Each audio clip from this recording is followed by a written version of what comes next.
ये कोविड या इन्फ्लेमेशन ये कब एक्टिव होता है लॉन्ग कोविड में? इसके कुछ ट्रिगर फैक्टर होते हैं और वो ट्रिगर फैक्टर नॉर्मली हमारी लाइफस्टाइल से यानी कि जीवन शैली से जुड़े हुए होते हैं। जो कोई भी जीवन शैली की बीमारियां हैं ये सारे रिस्क फैक्टर्स है कोविड के लिए और लॉन्ग कोविड के लिए भी। जैसे कि अगर आपको अनकंट्रोल्ड डायबिटीज़ है, आपको हाई ब्लड प्रेशर है, आपको हृदय की बीमारी है, आपको स्ट्रोक्स हुए हैं, पहले कभी ब्रेन का आघात हुआ है, या कोई भी ऐसी बीमारी है जिससे आप घूम फिर नहीं सकते, आपकी वय बहुत ज़्यादा है, ओल्ड एज, ये भी रिस्क फैक्टर है, हाइपोथायरॉयडिज्म ये भी रिस्क फैक्टर्स है। तो ये सारे रिस्क फैक्टर्स है और ये जब कभी भी बढ़ जाते हैं ये स्टिमुलेट कर सकते हैं कोविड वायरस को और इन्फ्लेमेशन को हमारे शरीर में एक्टिव होने के लिए। तो इन लाइफस्टाइल की बीमारियों पर बड़ा ध्यान देना चाहिए और हमें हमारी लाइफस्टाइल को उसी तरीके से मैनेज करना चाहिए। स्पेशली कोविड के बाद हमें ज़्यादा ध्यान देना चाहिए हमारी लाइफस्टाइल पे। हमारी लाइफस्टाइल के जो 5 महत्व की चीज़ें हैं वो मैंने मेरे पुराने वीडियोस में भी बताया है। पहला है भोजन, कि भोजन हमें स्वस्थ भोजन खाना चाहिए, हेल्दी भोजन लेना चाहिए और सारी बातों का ध्यान रखना चाहिए। मीठा कम खाना चाहिए क्योंकि शुगर इन्फ्लेमेटरी रिएक्शन को एक्टिवेट कर सकता है। डायबिटीज़ को अच्छे से कंट्रोल करना चाहिए, वेट को कंट्रोल करना चाहिए। तो ये सारी चीज़ें डाइट से जुड़ी हुई चीज़ें हैं।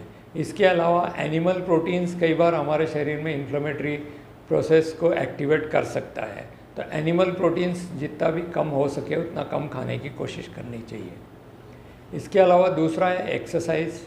एक्सरसाइज हमें रेगुलरली करना चाहिए। मेरे एक्सरसाइज के अगर वीडियो आपने पहले देखे होंगे तो उसमें मैंने बताया है कि एक्सरसाइज करने से हमारे सेल के अंदर जो पावर हाउस होता है, माइटोकॉन्ड्रिया होता है, उसका फंक्शन भी ठीक होता है और उसके नंबर्स भी बढ़ते हैं, जिससे हमें एनर्जी प्रोड्यूस होती है हमारे शरीर में। और कोविड का एक कारण ये भी लोग कहते हैं, रिसर्चर्स कहते हैं कि वो माइटोकॉन्ड्रिया को डिसफंक्शन करता है, यानी कि एनर्जी बनाने में वो इंटरफियर करता है, इसलिए हमें वीकनेस आती है या फटीग आती है, थकावट आती है। तो अगर हम रेगुलर एक्सरसाइज करेंगे तो हमारा माइटोकॉन्ड्रियल फंक्शन भी इम्प्रूव होगा और लॉन्ग कोविड से हम बच सकते हैं। तीसरा है निद्रा यानी कि स्लीप। हमें 7 से 8 घंटे ज़रूर से सोना चाहिए क्योंकि नहीं सोने से हमें फिज़िकल स्ट्रेस पहुंच सकता है। चौथा है स्ट्रेस यानी कि तनाव। मानसिक तनाव के बारे में मैंने पहले भी बताया है। डिप्रेशन, एंग्जाइटी या वरी, ये सारे हमारे इम्यून सिस्टम को अफेक्ट करती है और इससे हमें कोविड और लॉन्ग कोविड हो सकता है। और लास्ट है कि सेल्फ मेडिकेशन। कई लोग खुद होकर दवाइयाँ कुछ ऐसी लेते हैं या तंबाकू का सेवन करते हैं, शराब पीते हैं, चरस गांजा लेते हैं या कोई ऐसी दवाइयाँ लेते हैं जैसे कि एंटीबायोटिक जो हमारे शरीर के बैक्टीरिया को मारता है।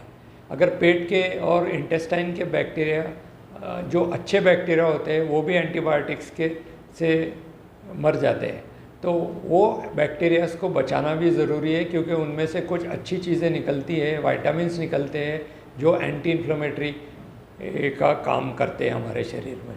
तो इसका ध्यान दिया जाए। तो ये सारी बातें अगर हम समझदारी से करें, हमारा लाइफस्टाइल को मॉडिफाई करें, तो हम बहुत सारी हद तक हम कोविड और लॉन्ग कोविड पे कंट्रोल रख सकते हैं। अभी लॉन्ग कोविड की कुछ नई रिसर्चेस के हिसाब से कुछ और एडिशंस है इसमें। एक तो यह है कि हमें हमारे कोलेस्ट्रॉल पे बहुत ध्यान देना चाहिए और जिन लोगों का कोलेस्ट्रॉल हाई है उसका मतलब ये भी हो सकता है कि आपके अंदर इन्फ्लेमेटरी प्रोसेस हो रही है, तो कोलेस्ट्रॉल को कंट्रोल करना बहुत ज़रूरी है। ज़रूरत पड़े तो कोलेस्ट्रॉल की दवाइयाँ भी ले सकते हैं जिससे आप कोलेस्ट्रॉल को कंट्रोल में रख सकते हैं। और एक नई चीज़ आई है जिसे हम लॉन्ग कोविड को प्रिवेंट कर सकते हैं या उसके सिम्टम्स को माइल्ड कर सकते हैं, वो है मेटफॉर्मिन।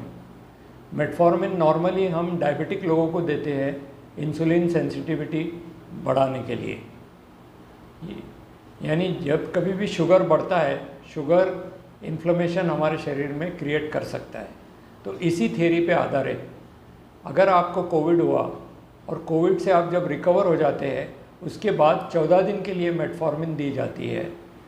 और ये पाया गया है रिसर्च में कि मेटफॉर्मिन जिन लोगों को दी गई थी उनके लॉन्ग कोविड के सिम्टम्स नहीं होते, और अगर हुए भी तो वो बहुत माइल्ड होते हैं।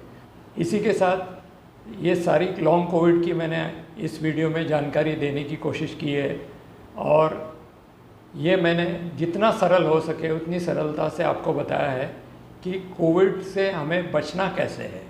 अगर हम हमारा जीवन शैली को अच्छी तरह से मैनेज करेंगे, हमारा भोजन ठीक रखेंगे, निद्रा ठीक रहेंगी 7 से 8 घंटे की, एक्सरसाइज रेगुलरली करेंगे और तनाव कम से कम करने की कोशिश करेंगे, और ऊपर से कोई धूम्रपान या शराब या कोई नशीले पदार्थ का वापर नहीं करेंगे, तो हम अपने आप को लॉन्ग कोविड से बचा सकते हैं।